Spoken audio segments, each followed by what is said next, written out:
Good evening and welcome to This Week in Northern California. I'm Belva Davis. Joining me tonight on our news panel are Scott Shafer, host of the California Report on KQED Public Radio, with a look at Propositions 25 and 26. And Marissa Lagos, Sacramento reporter for the San Francisco Chronicle, on the less publicized races for state office. And we begin with Rebecca Smith, energy reporter for the Wall Street Journal.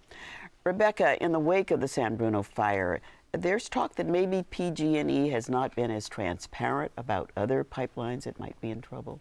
I think PG&E has a transparency problem right now, very definitely, Belva.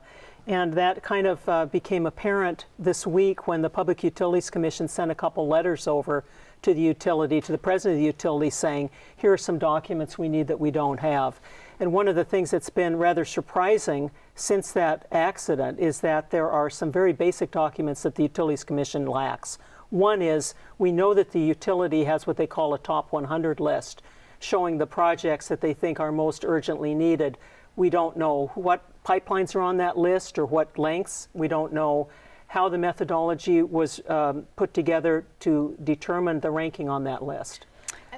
Why is it taking this for the PUC to ask for that? I mean, are they going to be kind of under a microscope in this? Are they going to be in trouble, essentially, for their regulatory oversight? Well, what's happened since the accident is the National Transportation Safety Board took charge of the investigation. And they're not only going to look at what caused the accident, they're going to look at contributing factors. And that might include lax oversight on the part of the State Utilities Commission. Now, what you may or may not know is there's a very complicated system that's used to regulate pipelines. Normally, the federal government would have jurisdiction, but in this case, they've ceded that authority to the state.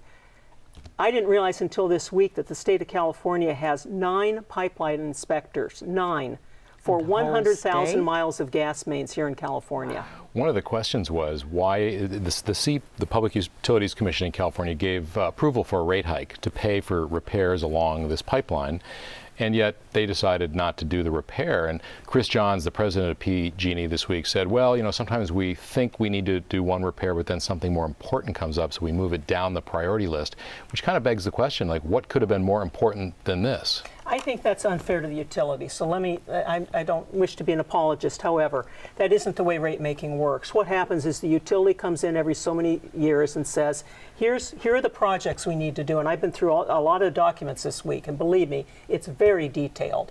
Here's the timeline, we think. And then it's up to them to spend the money appropriately. This is why we need that top 100 list, though. But I mean, they are the experts. They're supposed to know what needs to be done. But, didn't they identify that pipeline as one of the most risky ones, that section of pipe? You can't, it isn't, the money that they get is like a budget. They're given a budget. In this case, it's usually around $2 billion, and they're told, go spend it. But it isn't linked actually to a specific project. So I felt it was unfair, the press reports that said they were given money for this, line 132, they didn't spend it. I think that's unfair. But they did have warnings that they were having some problems on this particular pipeline. Here's the reality with the situation with these pipelines. That pipeline, probably work was begun on that around 1948, before there were houses.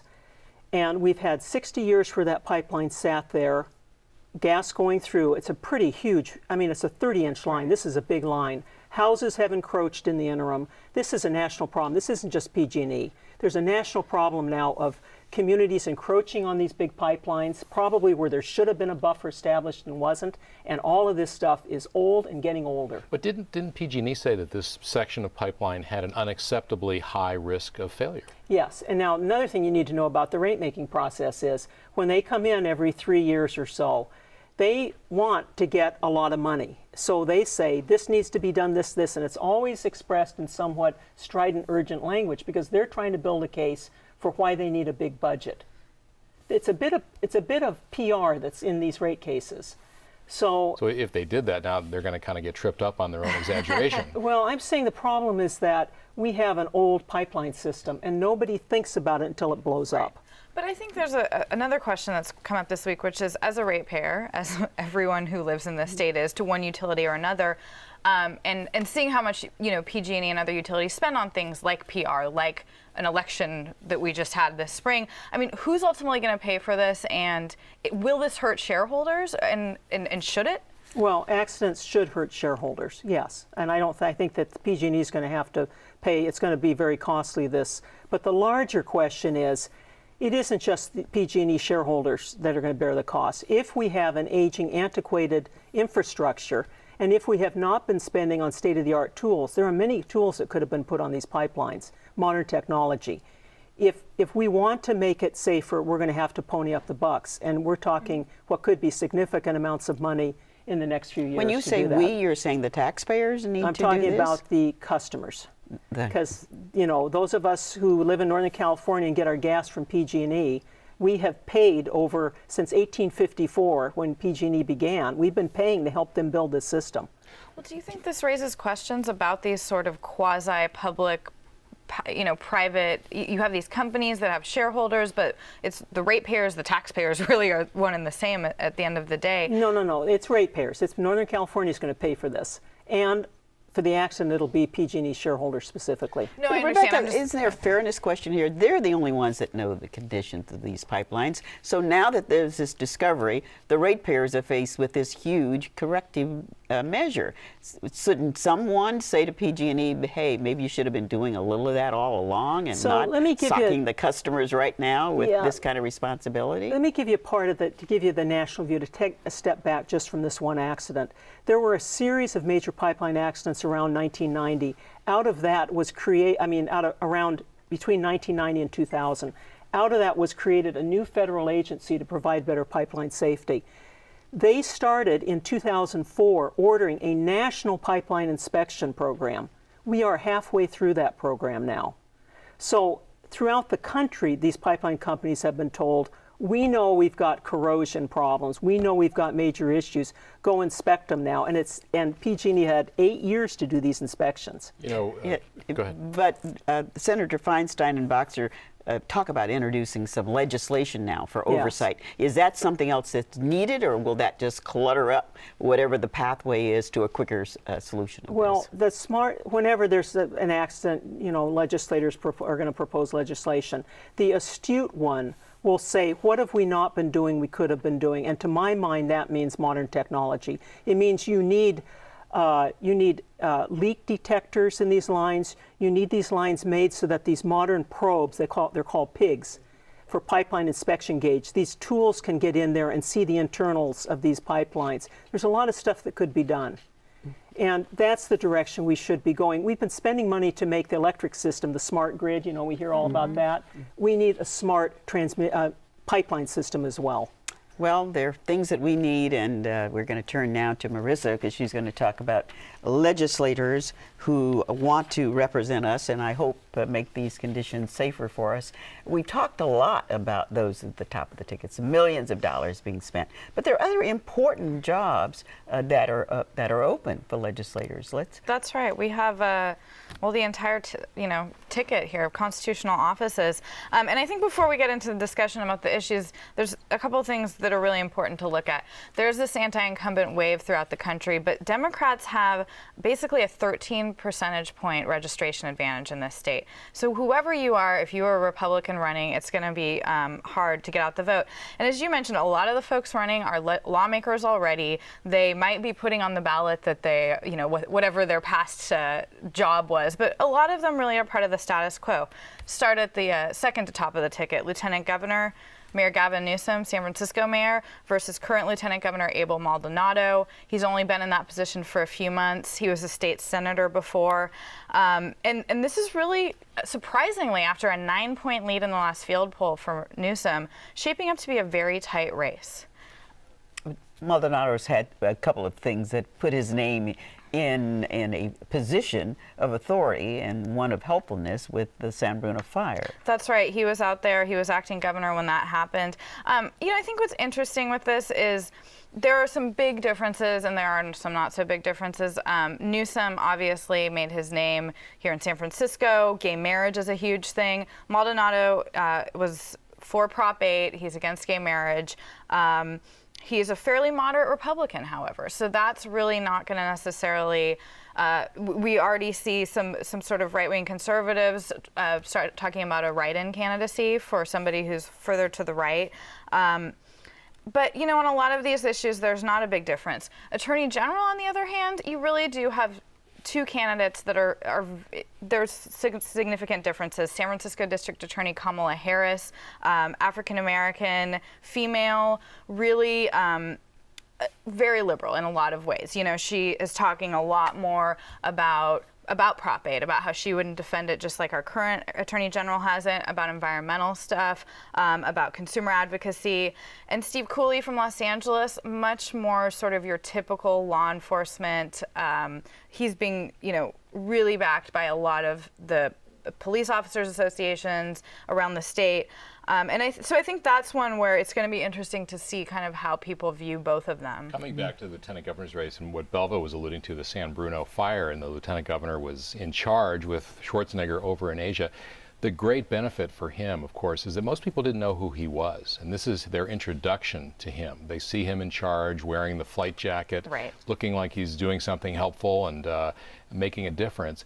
But that's a double-edged sword. I mean, does he run the risk of looking like he's exploiting that disaster and tragedy if he tries to use it, say, in a TV commercial? Oh, absolutely. And I think, you know, that's one of the challenges for all of these people, down ticket, is that most folks outside of their particular area don't really know who they are. You know, for Newsom, that's also a double-edged sword. People know who he is around the state. Some people really hate him for it. But yeah, I think Maldonado is going to have to tread very carefully. He did certainly show up quickly. He was on, you know, every national, local station, and yeah, I think he does run the risk. I mean, certainly Newsom's people are using that. What are the things that Gavin Newsom's running on? What is he saying he will do? Well, what does Lieutenant Governor really do? I mean, well, we found out this past week, right? You know, in a sense. I think that Newsom, as I said, AB 32, the global warming initiative, is something that Newsom, you know, does have a pretty strong environmental record here. He's talking about that a lot. One of the things that could have been an issue is oil drilling. However, you know, post what happened in Louisiana, everyone kind of backed off of any of these proposals that had been really controversial. So, you know, really right now what we're seeing in this race, as in some of the, you know, the Senate and governor races, is a lot of mudslinging and not a lot of substance. So are there any of these contests in which there really is a sharp philosophic difference between the two candidates? I'd say yeah. I mean, I think that Attorney General, certainly. Secretary of State, you have a former NFL receiver, Damon Dunn, running against current Secretary of State Deborah Bowen. One of his big issues, he thinks that people should have to show IDs at the polls. That's a very controversial issue. It certainly separates conservatives from liberals in the state. Controller John Chung versus Senator Tony Strickland from the Central Coast. Strickland is a very conservative guy. Chung has really lined up against the governor and with public employees unions when it came to furloughs this year, when it came to paying the minimum wage when there's not a budget. So those are pretty sharp.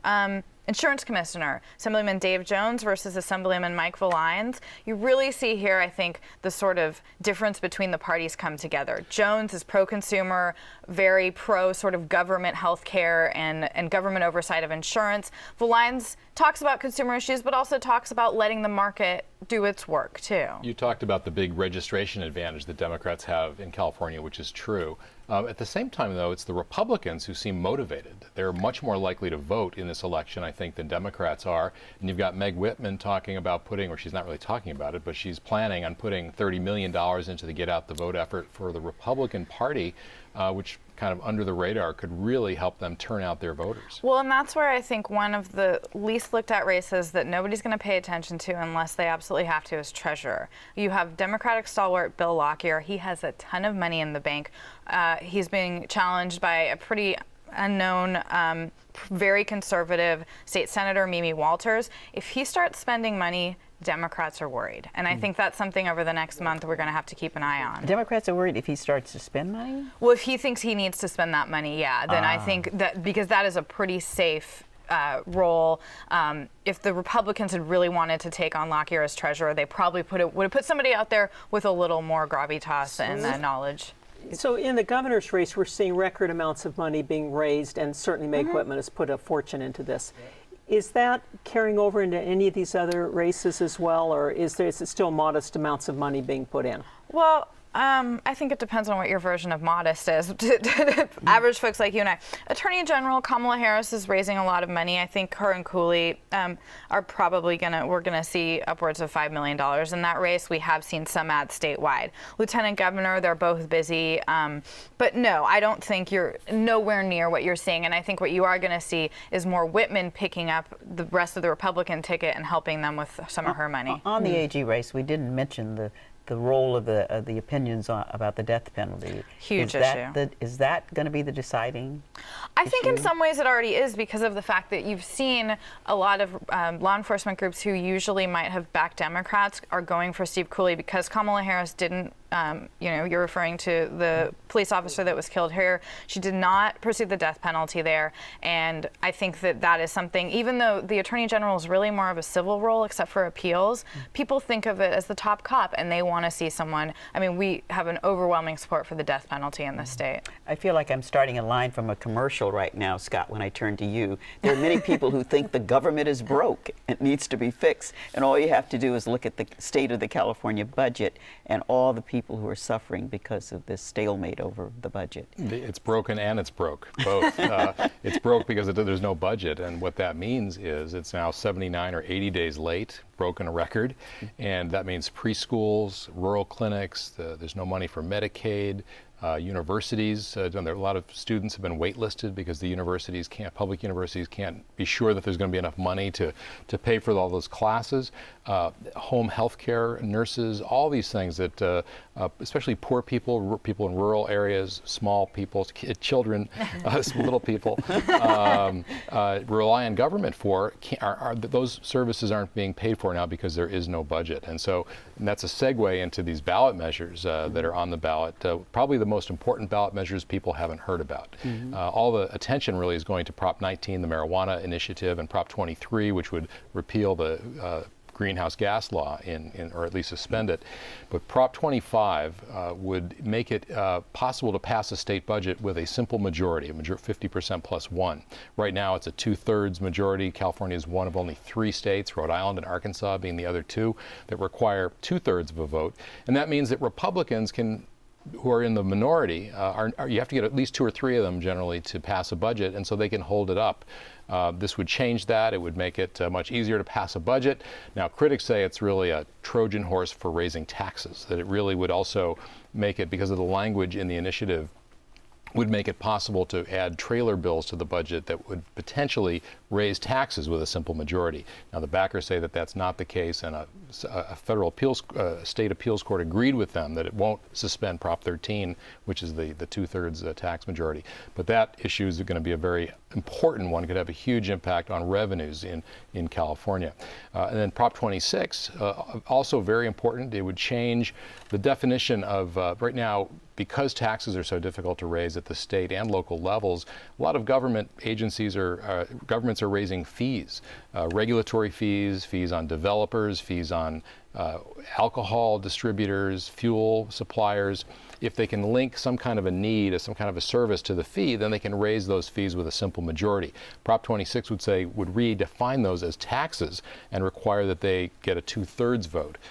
Both at the state and the local level. So it would really make it much more difficult to get some of those additional revenues that counties, cities, and the state government now rely on. So, Scott, one thing it seemed to me looking through some of the details on these measures today is it is very confusing.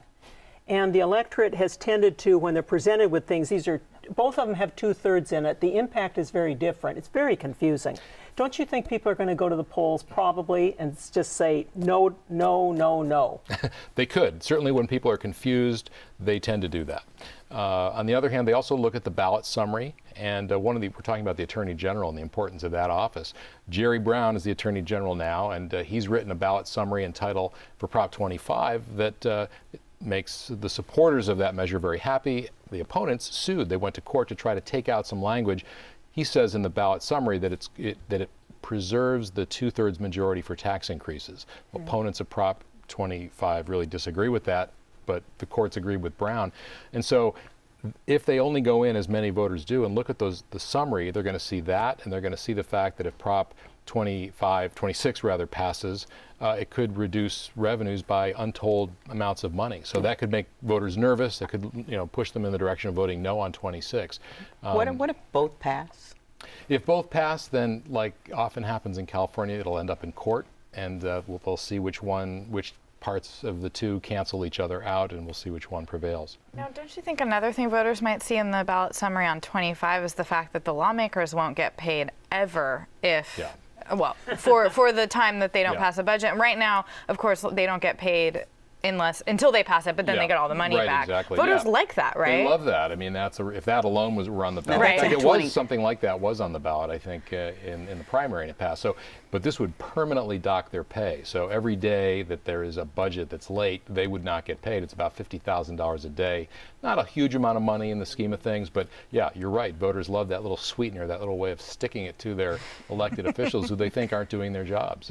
So the Prop 26 is where the salaries would be docked, or is it 25? 25. It's Prop 25, which would both make it easier to pass a budget, but punish the legislators if they don't get it done. How are these polling right now? Do you know? Is There enough awareness to do a valid poll right now? There was been a lot of movement this year toward reform. Prop 25, the polling showed it to be quite popular, but it's old polling and it's probably out of date. Well, thank you, Scott. In fact, thanks to all of you for joining us tonight. Interesting discussions.